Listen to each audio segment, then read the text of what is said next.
Hello everyone, स्वागत करता हूं आपका अपने यूट्यूब चैनल पर। मेरा नाम है रजत और आज हम डिस्कस करने वाले हैं linear regression, logistic regression, decision tree, random forest, के मीन्स क्लस्टरिंग। इन पांचों एल्गोरिदम में क्या डिफरेंस है, इनको कब यूज किया जाता है, रियल लाइफ सिनेरियो में कौन सा एल्गोरिदम बेस्ट परफॉर्म करता है किस तरह की सिचुएशन में।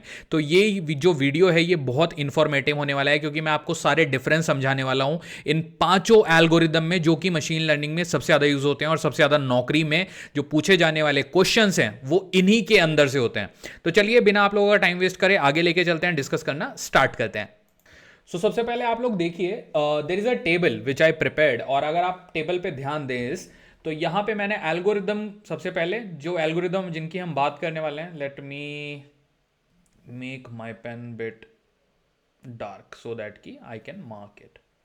हाँ जी, तो सबसे पहले ये हमारा जो कॉलम है ये हो गया एल्गोरिदम का नाम, देन वो किस टाइप का एल्गोरिदम है, देन उसका पर्पस क्या है, देन उसका आउटपुट क्या आता है, उसका डेटा टाइप क्या है, उसकी इंटरप्रिटेशन क्या है, तो उसको हमने यहां पे मेंशन किया है, देन उसकी एक्यूरेसी कैसी रहती है, एंड व्हेन टू यूज, हमें ये कब यूज करना है particular type of algorithm.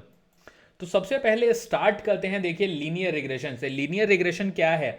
It's a type of supervised learning. Supervised learning जहां पे होती है, जहां पे आपका जो डेटा है वो लेबल्ड डेटा होता है, जो आपका डेटा है वो काफी हद तक फीचर और लेबल्ड के बेसिस पर डिफाइन किया जाता है। तो उस तरह की जो आपकी सिचुएशन होती है वहां पे आप यूज करते हैं लीनियर रिग्रेशन। सिमिलरली ये जो रिग्रेशन है, ये रिग्रेशन क्या है, ये दर्शाता है आपको कि आपका जो डेटा था उसके जो फीचर्स हैं वो कहीं ना कहीं पे कॉन्टिन्यूस होना चाहिए। मतलब कि जो आपका प्रिडिक्टेबिलिटी है वो कॉन्टिन्यूस होगी, जो आपका फाइनल प्रिडिक्शन वेरिएबल आप कह सकते हैं, प्रिडिक्शन वेरिएबल होगा वो नेचर में कॉन्टिन्यूस होगा, कांस्टेंट नहीं होगा।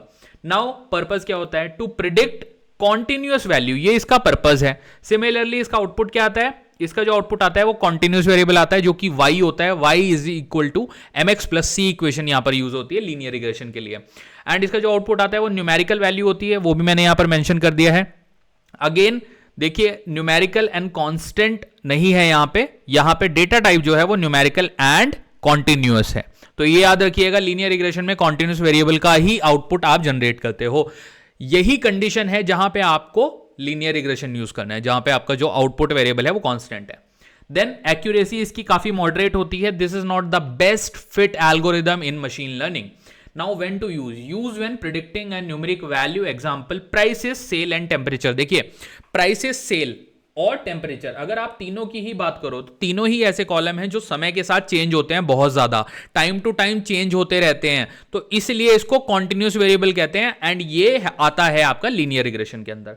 अगला टाइप ऑफ जो रिग्रेशन है वो है हमारा लॉजिस्टिक रिग्रेशन। ये भी सुपरवाइज्ड है and it's a type of classification. भले इसका नाम जो है वो लॉजिस्टिक रिग्रेशन है, बट ये क्लासिफिकेशन का एक टाइप है, और ये भी प्रिडिक्शन ही करता है। इसका पर्पस है प्रिडिक्शन करना, प्रोबेबिलिटी ऑफ क्लासेस। जैसा कि मैंने अपने प्रीवियस सेशन में बताया था, सिग्मॉइड फंक्शन के बेसिस पे प्रोबेबिलिटी डिसाइड करता है, जिसकी वैल्यू 0 से 1 के बीच में होती है। तो ये आप याद रखिएगा। नाउ इसका जो आउटपुट आता है, लेबल्ड आउटपुट आता है बाइनरी और मल्टी क्लास, मतलब कि ये बाइनरी आउटपुट देगा। बाइनरी आउटपुट क्या होता है? 0 या 1 की फॉर्म में। नाउ डेटा टाइप इसमें कौन सा चाहिए होता है? कैटेगोरिकल। इसमें कॉन्टिन्यूस नहीं चाहिए, इसमें कैटेगोरिकल होता है। जैसे फॉर एग्जांपल कि किसी बंदे ने डिफॉल्ट किया या नहीं, तो यस और नो है, कैटेगरी है आइदर यस और no. Now this is very high performing, okay. And इसकी जो एक्यूरेसी होती है वो मॉडरेट टू हाई होती है, मतलब कि काफी हद तक काफी हाई होती है। And logistic regression is one of the most used, I am telling you, most used, and job में भी सबसे ज्यादा इसके बारे में पूछा जाता है। यूज इसका आप देखते हैं, when to use for binary and multi class classification, जो मैंने आपको बता दिया। एग्जाम्पल के लिए ईमेल डिटेक्शन, कि ईमेल जो है दो ही स्टेट हो सकती है कि वो स्पैम है या नहीं है, तो that is one of the example. Now decision tree की बात करते हैं। देखिए डिसीजन ट्री क्या होता है? It's again supervise learning based approach. ये क्लासिफिकेशन भी हो सकता है, रिग्रेशन भी हो सकता है, दोनों केस में ये काम करता है। दैट्स वाई ये थोड़ा सा दोनों साइड से यूजफुल है, डिपेंडिंग ऑन द नीड।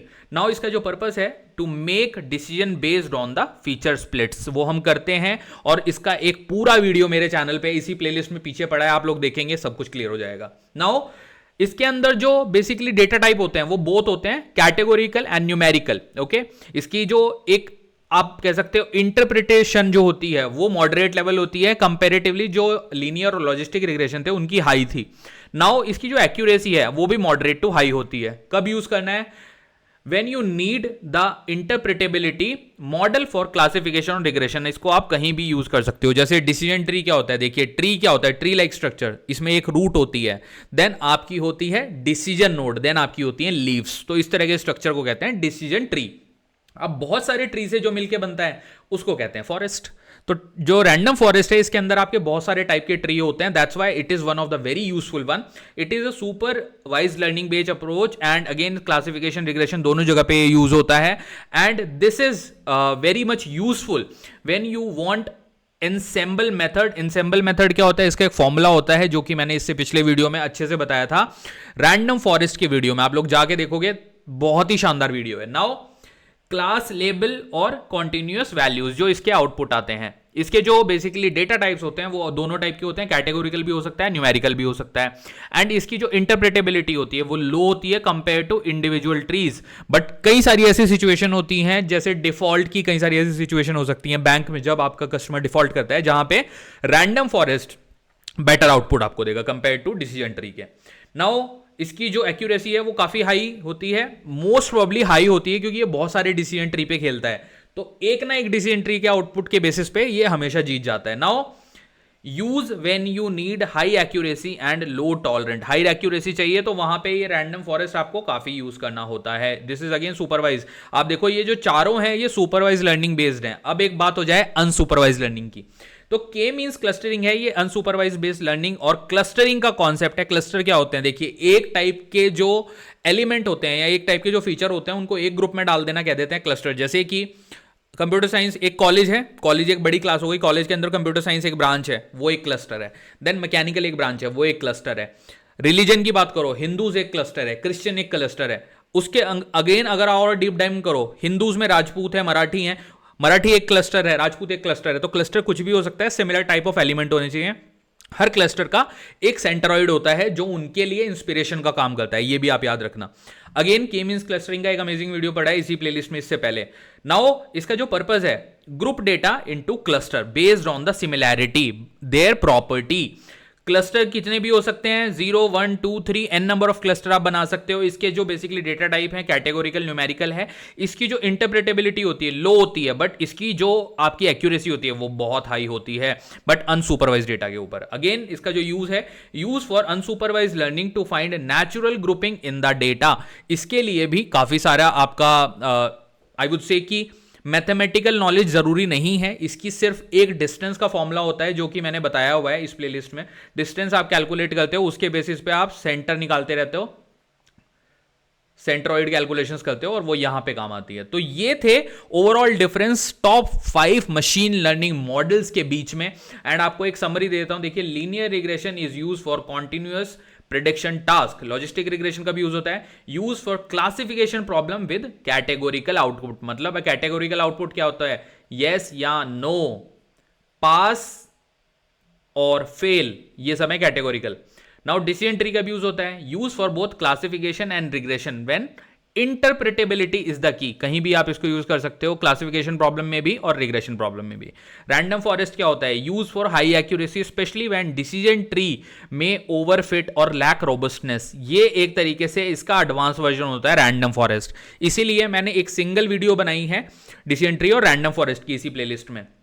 के मींस क्लस्टरिंग का भी यूज होता है, use for unsupervised clustering task when the goal is to group data based on the similarity between labelled outcome. जैसा कि मैंने आपको बताया, क्लस्टर फॉर्म हो जाते हैं। तो चलिए इसी नोट पे इस वीडियो को यहां पर खत्म करूंगा। आई होप ये वीडियो आपको पसंद आया है। अगर आपको ये वीडियो पसंद आया तो प्लीज वीडियो को लाइक करिएगा, ज्यादा से ज्यादा शेयर करिएगा, मेरे चैनल को सब्सक्राइब करिएगा। इस वीडियो को बनाने का जो ऑब्जेक्टिव था वो यही था, देखिए, कि कई बार हमें एक ऐसा नॉलेज चाहिए होती है जिससे कि आप बेसिकली इंटरव्यू क्रैक कर पाओ। तो ये जो वीडियो है ये वही नॉलेज है। आप इसका रट्टा मार लो, इसको घोट के पी लो। ये जो मैंने आपको टेबल दिखाई है, और आप इजीली डिफरेंशिएशन वाले क्वेश्चंस जो होंगे ना, आपसे पूछा जाएगा कि in which situation we will use linear regression, in which situation we will use random forest, in which situation we will not use random forest. आप हर एक चीज का आंसर कर पाओगे। तो चलिए इस वीडियो को यहां पर खत्म करता हूं। आई होप पसंद आया तो प्लीज सब्सक्राइब जरूर करिएगा। Thank you so much guys.